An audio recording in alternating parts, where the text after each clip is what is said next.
Dios bendiga, hermanos. Es un placer poder llegar hasta ustedes a través de este medio. Damos la bienvenida a todos los que nos ven a través de nuestro canal de YouTube. Damos también gracias al Señor que nos permite poder llegar hasta ustedes a través de este medio. Realmente, hermanos, estamos muy contentos. Solamente queremos pedirle de que comparta con otros este estudio y que si tiene alguna pregunta o algún comentario con mucha libertad pueda definitivamente hacerla. Vamos a continuar en esta oportunidad estudiando el arrebatamiento de la iglesia. Como dije en el estudio anterior, realmente este es un punto doctrinal realmente de mucha importancia. Mucha importancia porque la iglesia del Señor necesita saber realmente lo que la Biblia dice con respecto a su futuro. Nosotros necesitamos realmente estar plenamente convencidos de qué es lo que nos espera. Tenemos que también saber qué es lo que le espera al mundo, cuál es el plan de Dios para el mundo, cuál es el plan de Dios para Israel y definitivamente cuál es el plan de Dios para la iglesia. Realmente el arrebatamiento de la iglesia es sin lugar a dudas el siguiente evento en el calendario de Dios. Y nosotros debemos de estar realmente bien sabedores de lo que realmente esto es. No debemos de ignorar. Eso fue una de las palabras que usó el apóstol Pablo cuando le dice a la carta a los hermanos de Tesalónica: no queremos que ustedes ignoren acerca de los que duermen, como aquellos que no tienen esperanza.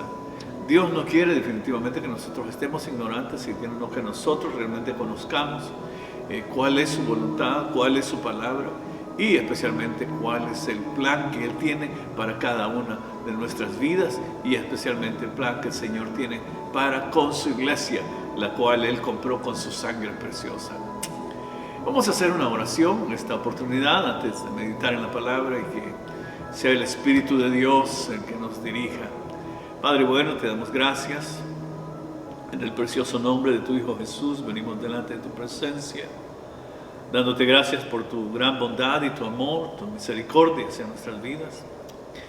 Gracias por revelarnos tu palabra. Te pedimos que en esta oportunidad, Señor amado, que sea tu Espíritu Santo el que nos guíe, el que nos instruya en la meditación de tu palabra, que abras nuestros entendimientos para que podamos comprender tu palabra y podamos de esta manera atesorar tu palabra en nuestros corazones. En el nombre precioso de Jesús te damos gracias, Padre. Amén. El arrebatamiento de la iglesia, o lo que comúnmente se conoce como el rapto de la iglesia. La palabra arrebatamiento viene de una palabra griega que es harpazo. Esta palabra se encuentra en 1 Tesalonicenses capítulo 4, en el verso número 17. Y se traduce como agarrar, como arrebatar y como tomar a la fuerza. También lo que es el título, el rapto, proviene definitivamente de la palabra latina, rapturo, que significa definitivamente el rapto de la iglesia. Esta fue una palabra que usó un traductor de la Biblia llamado Jerónimo, y él la tradujo del latín definitivamente, del griego hacia el latín, rapturo, que significa exactamente lo mismo, arrebatamiento, rapto.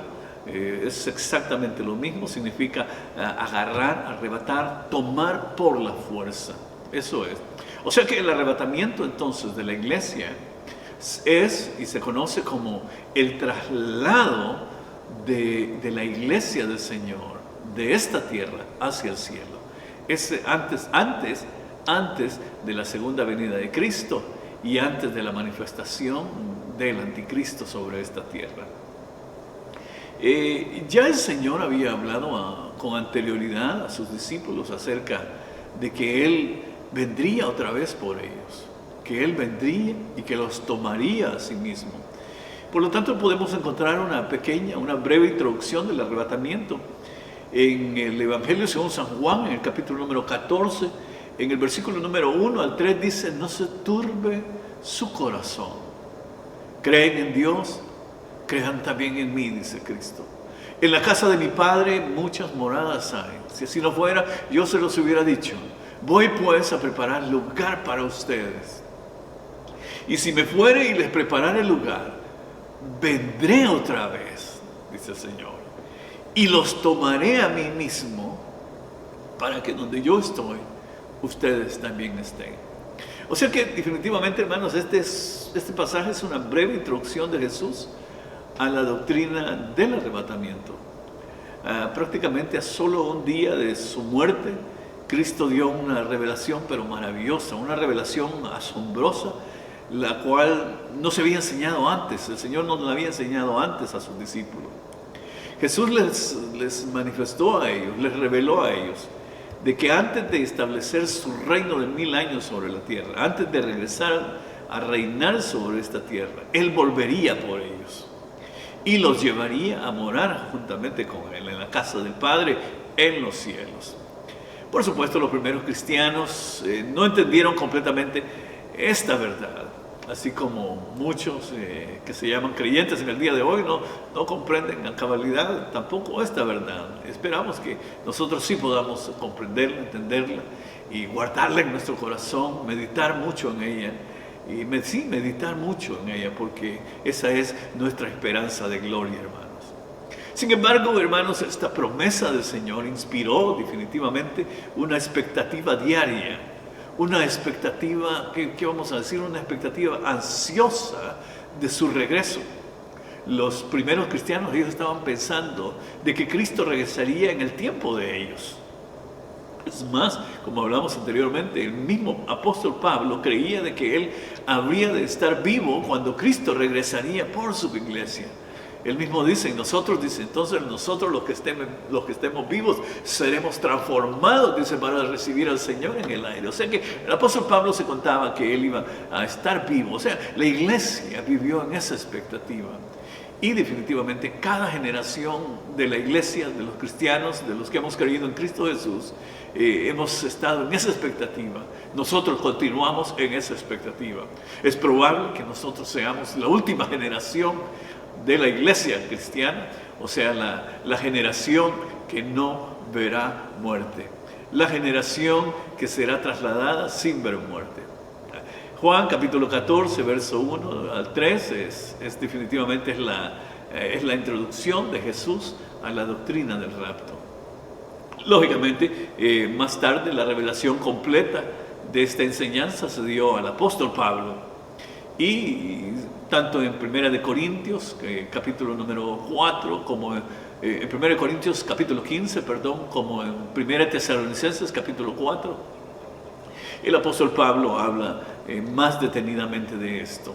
Sin embargo, Juan capítulo 14, este pasaje que hemos leído, tiene una similitud increíble con 1 Tesalonicenses 4, del 13 al 18. Si usted gusta en su casa, usted puede estudiarla y puede hacer definitivamente puede ver la similitud que tiene, la semejanza que hay entre un pasaje y el otro. Pero también podemos ver definitivamente el arrebatamiento de la iglesia. En 1 Corintios capítulo 15, en el verso número 51, el apóstol Pablo dice, aquí dice, les digo un misterio, no todos dormiremos, pero todos seremos transformados en un momento, en un abrir y cerrar de ojos, a la final trompeta, porque se tocará la trompeta y los muertos serán resucitados incorruptibles y nosotros seremos transformados. Una vez más, aquí el apóstol Pablo en Corintios se considera que él definitivamente iba a estar vivo para ese evento tan maravilloso. Pablo dice acá, en el versículo número 51, dice que él les declara, dice, les da, dice, un misterio, dice. Esta palabra misterio definitivamente debe de ser un paro para nosotros, un semáforo rojo, que nos recuerde que esto es algo que no se dio a conocer antes. Esto es algo que no se reveló antes. Definitivamente no se había revelado. Los profetas del Antiguo Testamento no se les había revelado a ellos. Sin embargo, bajo la era de la gracia, la era de la iglesia, definitivamente esto fue revelado a través de los apóstoles, a través de su Espíritu Santo.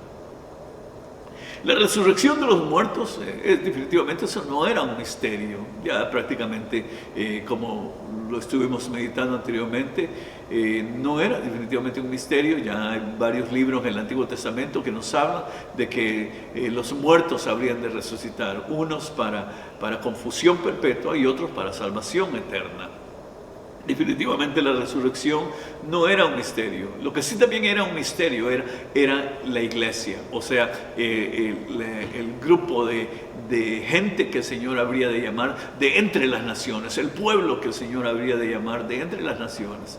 Ese sí realmente también era un misterio. Definitivamente el Antiguo Testamento no enseñaba claramente que los hombres serían resucitados de entre los muertos de esa manera, en la manera maravillosa que serán resucitados cuando Cristo regrese por su iglesia.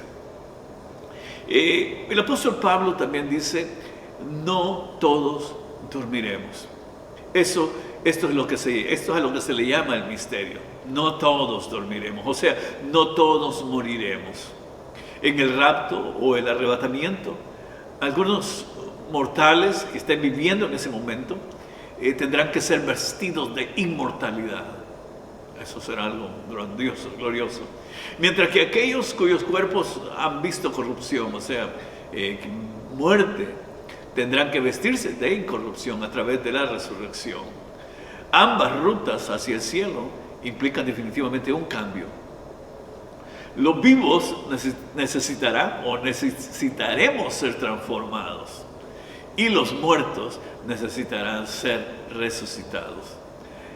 Como dije hace un momento, la última generación de cristianos no experimentará la muerte. Esperamos que nosotros seamos esa última generación. Bueno, la generación que no verá muerte, la generación que seremos arrebatados a los cielos, sin ver muerte, sin pasar por la muerte. Pablo dice que estos cambios ocurrirán en un momento, en un abrir y cerrar de ojos.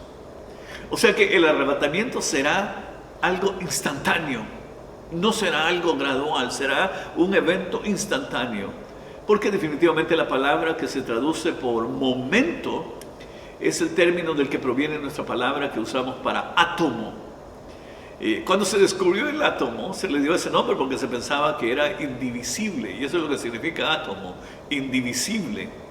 Aunque el átomo se haya ya dividido, la palabra todavía significa indivisible e indica que el rapto o el arrebatamiento de la iglesia ha de ocurrir en un tiempo, en un instante de tiempo indivisible, o sea que será en un abrir y cerrar de ojos. Además, el apóstol Pablo dice que todos, seremos transformados. No una parte de los creyentes, todos los creyentes en Cristo. Si hemos puesto nuestra confianza en Cristo, si lo hemos recibido como nuestro Salvador personal, si Él es nuestro Señor, si Él es nuestro Señor, nuestro Salvador, nosotros en ese momento seremos definitivamente transformados para recibir al Señor en el aire. O sea que 1 Corintios capítulo 15 nos enseña definitivamente, básicamente tres cosas. Uno, el rapto incluirá no solo la resurrección corporal de los creyentes que han muerto en Cristo, sino también el cambio de los cuerpos, de los que estén vivos en ese momento en que esto suceda. Será instantáneo, en un abrir y cerrar de ojos, o sea, será algo pero súper rápido. E incluirá a todos los creyentes en Cristo Jesús. Y después definitivamente el apóstol Pablo nos habla con más detalles en la primera epístola de los Tesalonicenses, en el capítulo 4, en el verso 13 al 18, en donde el apóstol Pablo dice, tampoco queremos, hermanos, que ignoren acerca de los que duermen, para que no se entristezcan como los otros que no tienen esperanza. Porque si creemos que Jesús murió y resucitó, así también traerá Dios con Jesús a los que durmieron en Él. Por lo cual les decimos esto en palabra del Señor, que nosotros que vivimos, que habremos quedado hasta la venida del Señor, no precederemos a los que durmieron. Porque el Señor mismo, con voz de mando, con voz de arcángel y con trompeta de Dios, descenderá del cielo, y los muertos en Cristo resucitarán primero.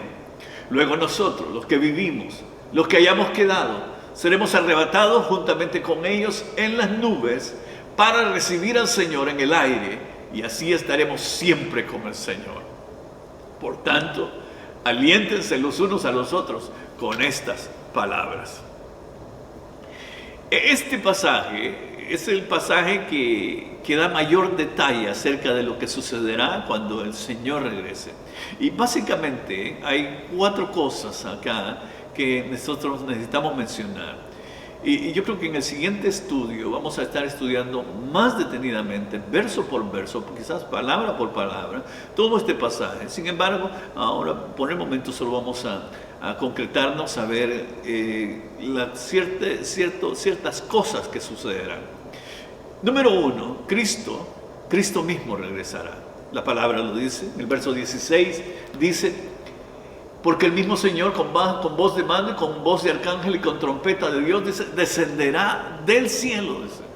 Cristo descenderá del cielo. Habrá voz de mando, habrá voz de arcángel y trompeta de Dios.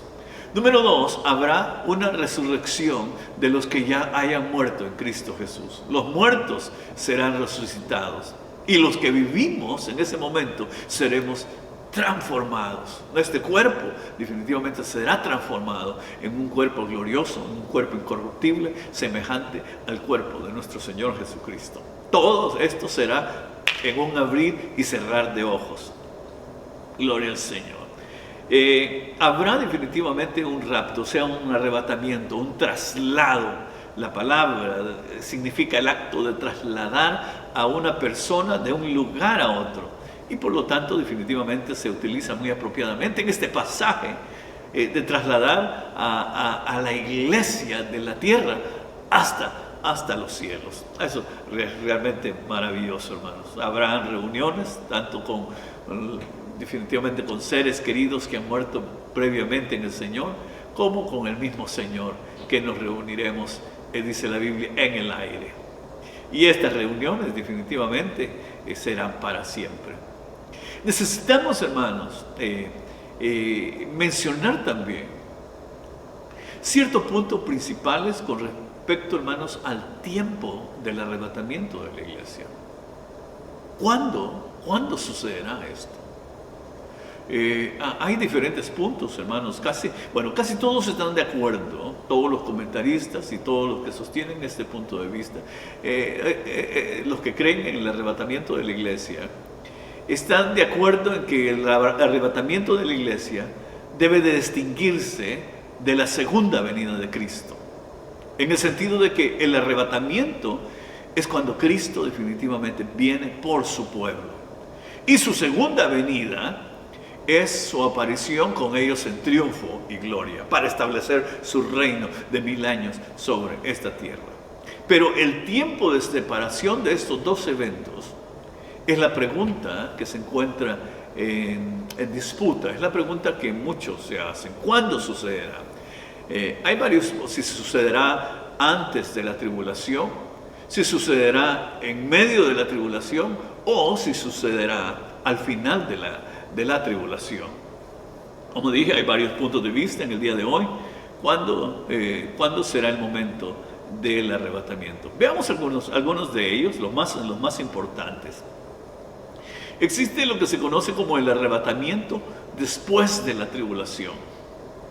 Este punto de vista se conoce como post-tribulacionistas, y sostienen que el arrebatamiento de la iglesia ocurrirá al final de la tribulación, o sea, inmediatamente antes de la segunda venida de Cristo a esta tierra. Dicen ellos que los creyentes serán raptados para encontrarse con Cristo en el aire y luego regresarán inmediatamente con Él de regreso a la tierra. Los que sostienen este punto de vista suelen argumentar que mientras los creyentes de la era cristiana estarán presentes en la tierra durante la gran tribulación, Dios los protegerá de su ira durante el tiempo de la tribulación. O sea que ellos creen, en resumen, ellos creen de que la iglesia pasará por la tribulación. Ese es el punto de vista después, el arrebatamiento después de la tribulación. Se encuentra también el punto de vista del arrebatamiento en medio de la tribulación, o sea, a la mitad de los 7 años. Este punto de vista se conoce como medio tribulacional, y es que Cristo raptará a su iglesia o arrebatará a su iglesia a la mitad de la tribulación. Los creyentes tendrán que pasar o soportar la primera mitad de la tribulación de 7 años. Los que sostienen este punto de vista creen que la última mitad de la tribulación es el momento en que Dios derramará su ira sobre el mundo y los creyentes serán arrebatados al cielo antes de ese tiempo de la ira.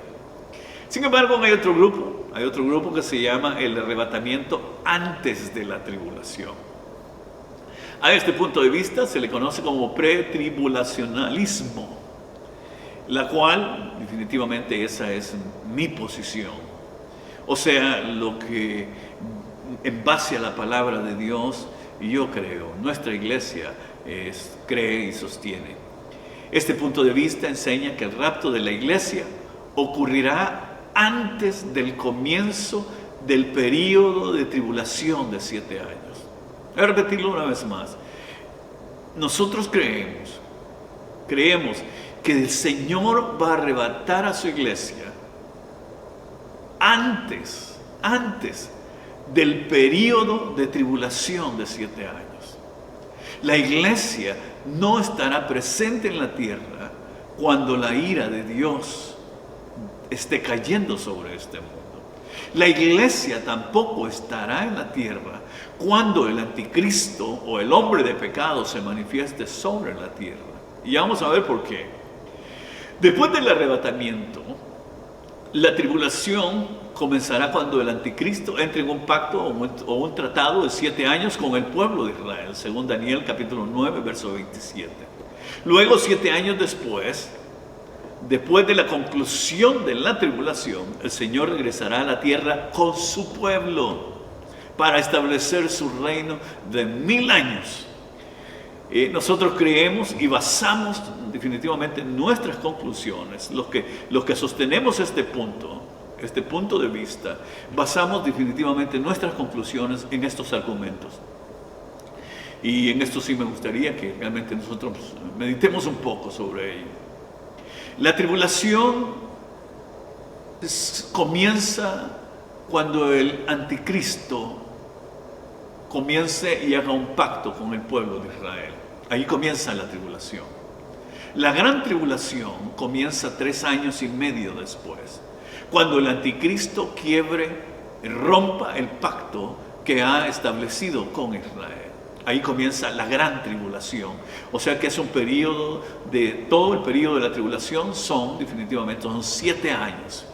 Pero a la mitad de la tribulación, o sea, a los 3 años y medio, el anticristo rompe el pacto, tal como lo establece el libro de Daniel en el capítulo número 9.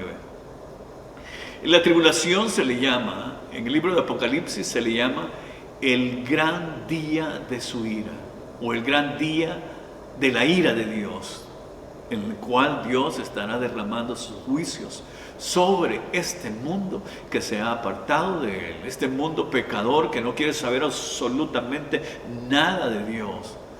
Dios definitivamente estará derramando sus juicios, su ira sobre este mundo. Los creyentes en Cristo estamos seguros de que Dios no nos ha llamado para soportar su ira. Nosotros hemos sido llamados a misericordia. Nosotros hemos sido llamados definitivamente no para recibir la ira de Dios. En 1 Tesalonicenses, en el capítulo número 1, en el verso número 10, la palabra del Señor dice: y esperar de los cielos a su Hijo, al cual resucitó de los muertos, a Jesús, quien nos libra de la ira venidera. Jesucristo es el que nos libra de la ira venidera. Y nosotros esperamos de los cielos a su Hijo, para que Él nos libre de esa ira que vendrá sobre este mundo. También en 1 Tesalonicenses capítulo 5, en el verso número 9, el apóstol Pablo dice: porque no nos ha puesto Dios para ira. Eso es interesante, hermano. Porque no nos ha puesto Dios para ira, sino para alcanzar salvación, para alcanzar misericordia por medio de nuestro Señor Jesucristo. Aleluya. Dios no nos ha llamado para que nosotros soportemos su ira. El Señor resucitado, eso es algo sumamente importante.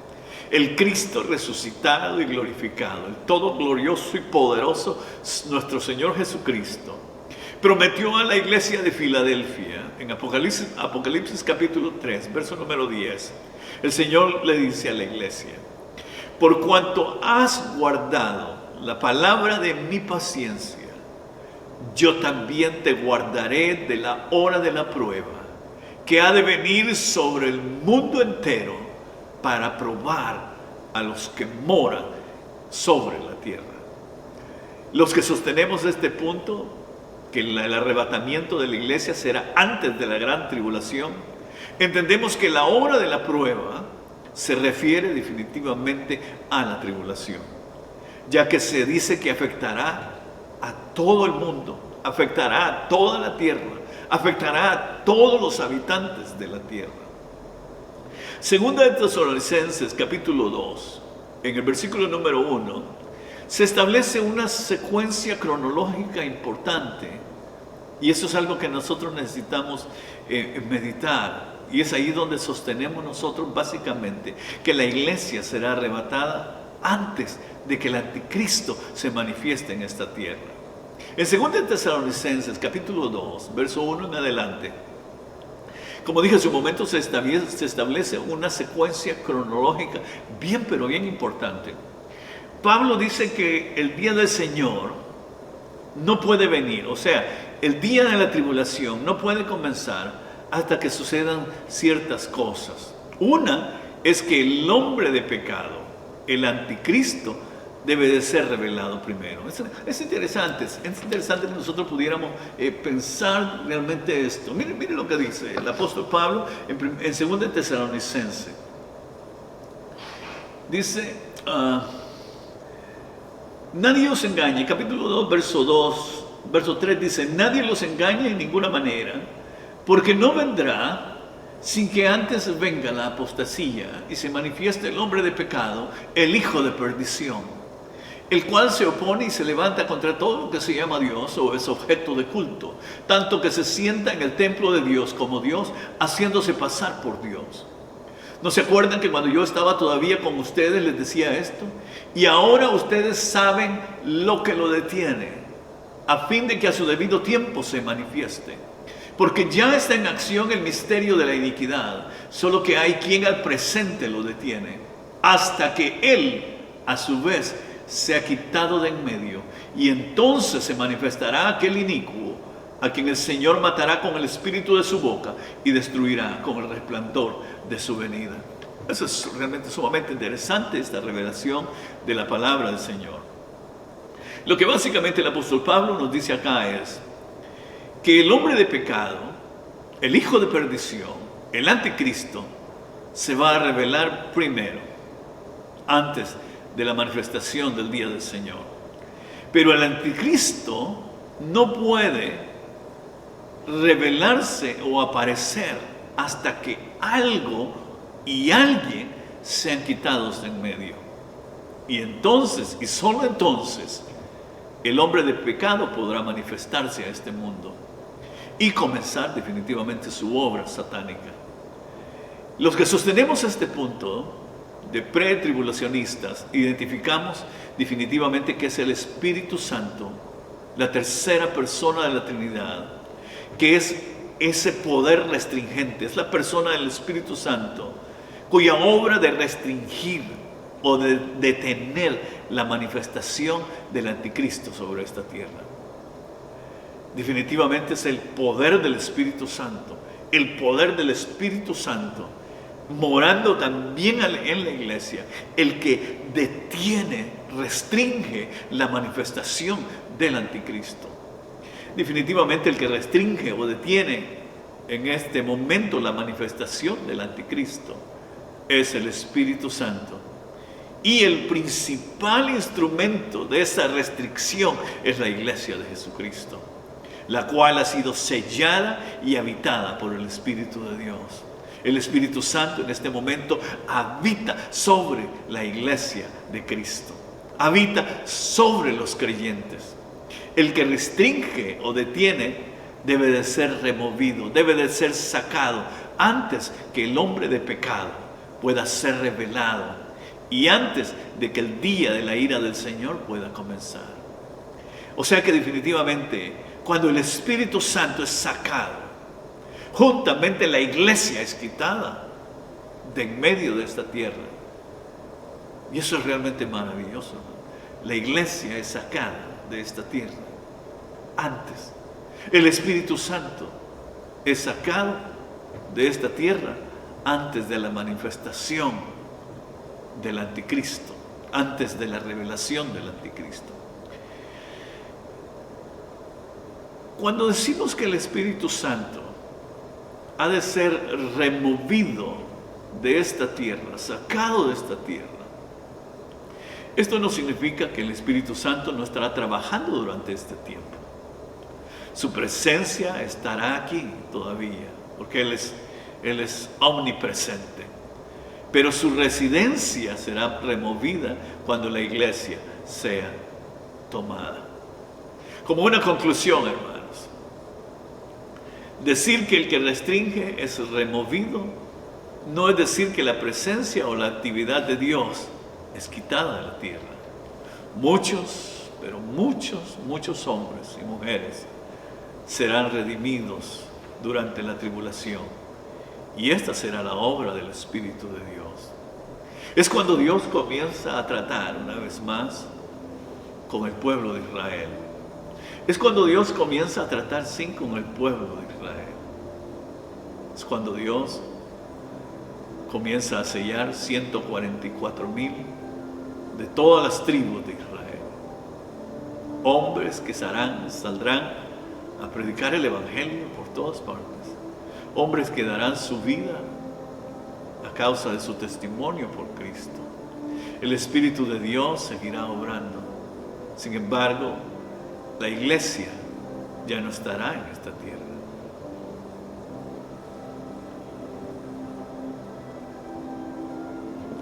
Muchos serán redimidos durante esta gran tribulación. Y definitivamente esta es la obra de Dios a través de su Espíritu Santo. Así como el Espíritu Santo operaba en el Antiguo Testamento, el Espíritu Santo seguirá operando en el período de la tribulación.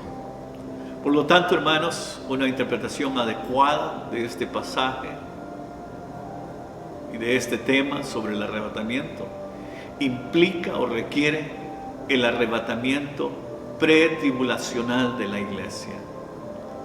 La iglesia ha de ser sacada de esta tierra antes de que la tribulación comience, antes de que el anticristo se manifieste. Y nosotros damos gracias al Señor, hermano, por su gran misericordia. Siempre me ha llamado la atención ese pasaje de Apocalipsis capítulo 3, en donde el Señor habla a la iglesia, en donde el Señor nos habla a nosotros y dice: por cuanto has guardado mi palabra, la palabra de mi paciencia, yo también te guardaré del fuego de prueba que ha de venir sobre todos los que moran bajo la tierra. sobre todo el mundo para probar a todos los que moran sobre la tierra. Nuestro llamado, hermanos, el llamado del Señor es a guardar su palabra. Guardemos su palabra. Seamos obedientes a su palabra.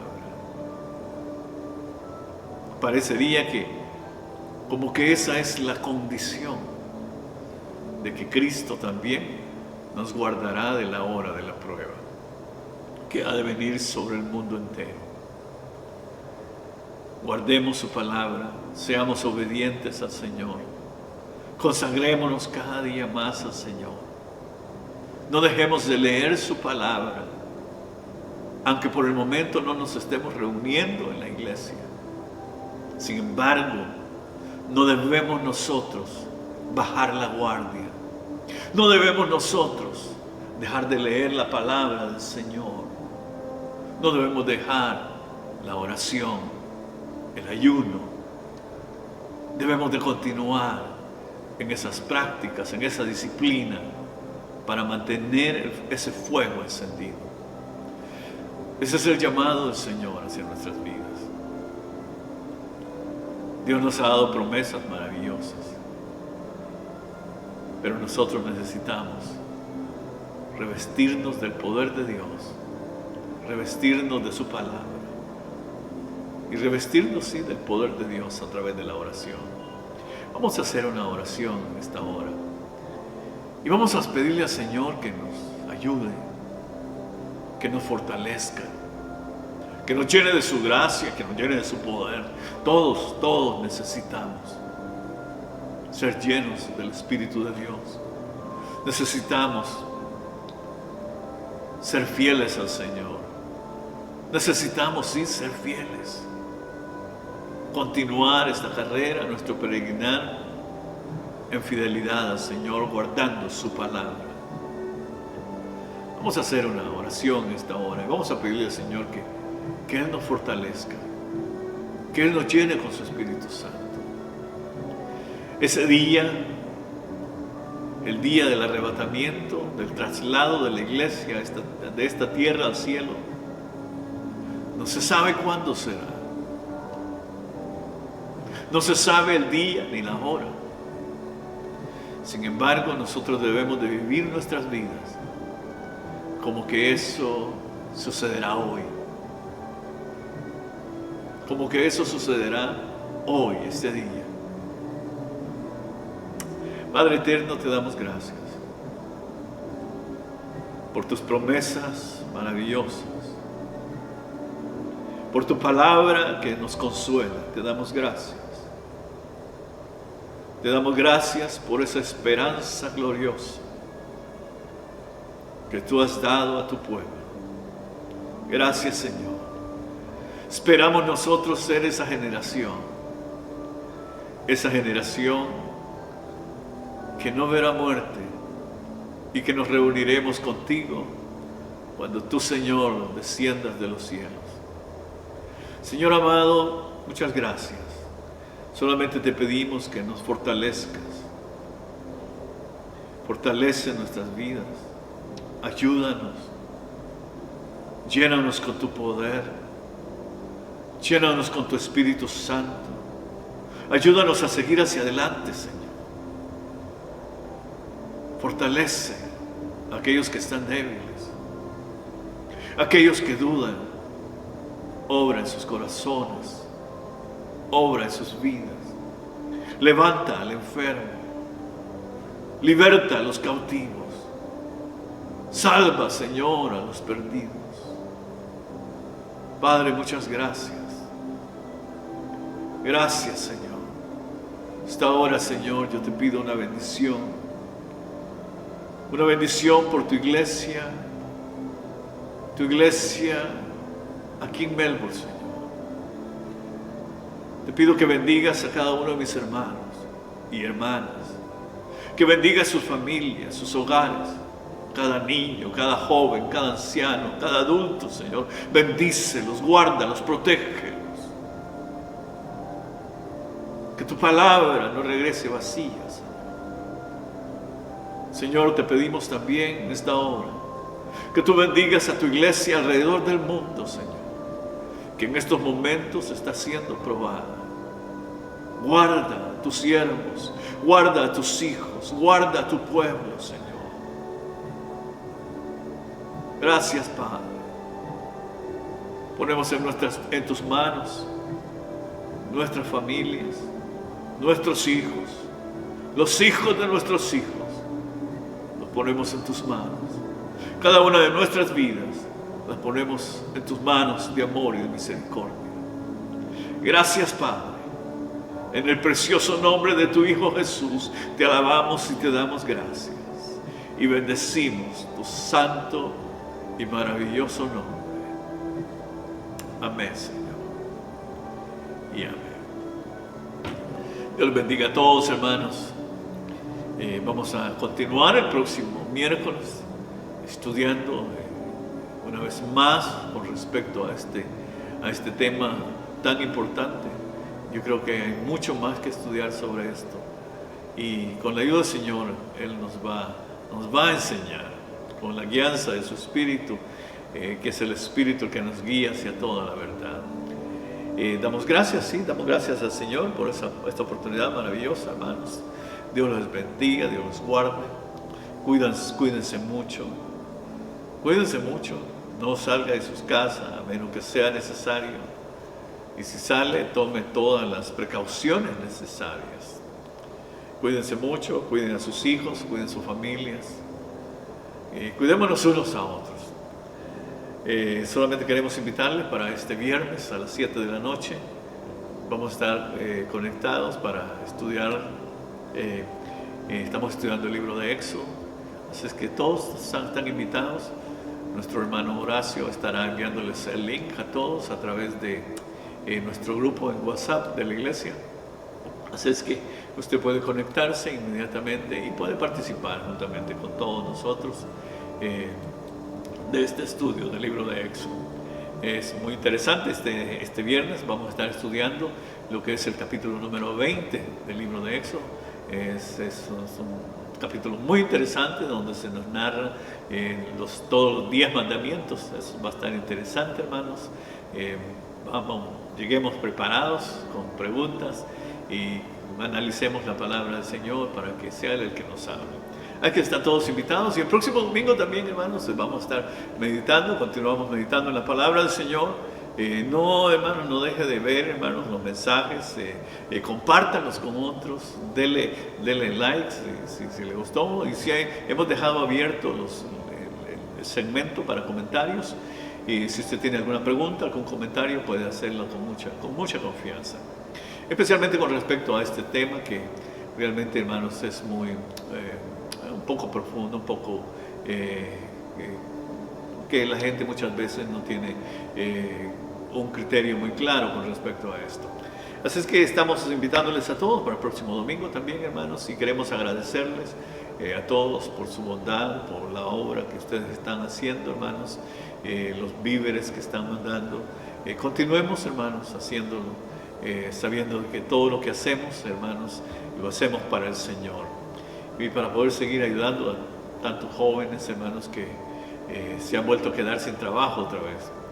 Así es que Dios les bendiga a todos, hermanos, Dios les guarde y sigamos haciendo la obra del Señor, hermanos. Que todo lo que nosotros hagamos por el Señor, la Biblia dice que no es en vano. La recompensa definitivamente vendrá ante el Señor. Aleluya. Reciban un saludo de nuestra hermana Griselda. Estamos orando por todos ustedes y no se olviden de orar por nosotros también. El Señor te bendiga y te guarde.